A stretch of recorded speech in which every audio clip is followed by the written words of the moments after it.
Hi, I'm Tom Bowling, and I'm here at Pioneer Imports and Wholesale, and I want to share with you some of the perennial favorites, something a little bit more traditional combined with something a little bit more new. The new are the grasses that we're seeing, and again, every interior shelter magazine that we're seeing right now focuses on those ornamental grasses.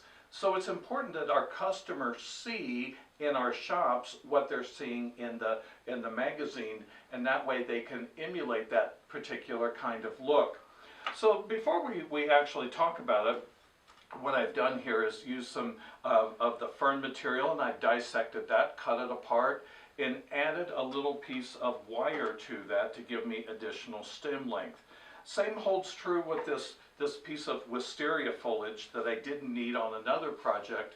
I'm going to use that as well, just by taking one of the stems that I've cut off of a previous product and use that to extend the length of that foliage. So again, using all of my materials, taking product that plays well together, and we're seeing everything combined well. So I'm going to do a little hand-tied look here by arranging this in my hand.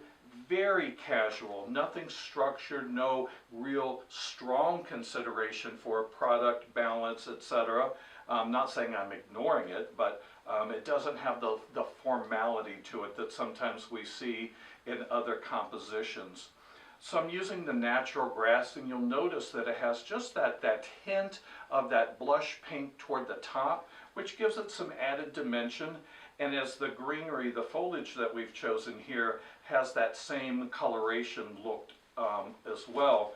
And then my little friend here that I brought along, so I'm going to tuck him in and just secure that with a piece of the floral tape, the stem wrap.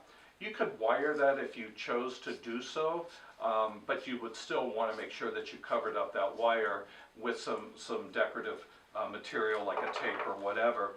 And then again, the hobnail, it's been around for a long time, but it's one of those products that kind of goes away and then it becomes collectible again and more of a vintage look. So it's just a simple drop-in, but by making these little tied bundles, this could go on a basket, it could insert into a planter, it could go into a gift basket to bring up the value, a number of different ways that you can use this. But one of my personal favorites is when we do multiple components together. So we're talking about multiplicity, meaning that we want to take different containers, some of it the milk glass, some of it the clear, mixing the sizes together, mixing the components together. And you know, when you see this displayed in such a way, people go, oh, I really like that one. Well, when they take the one away, oh, I need another one. So then, you know, you put another one and show them, and you just keep building that look. Or another way is to create that great table runner kind of a feel where you stretch these down at table for an event or a wedding or whatever the case may be. So when you're doing these, keep in mind that the old mixing with the new, blend that together and share that with your customers like I've shared today with you.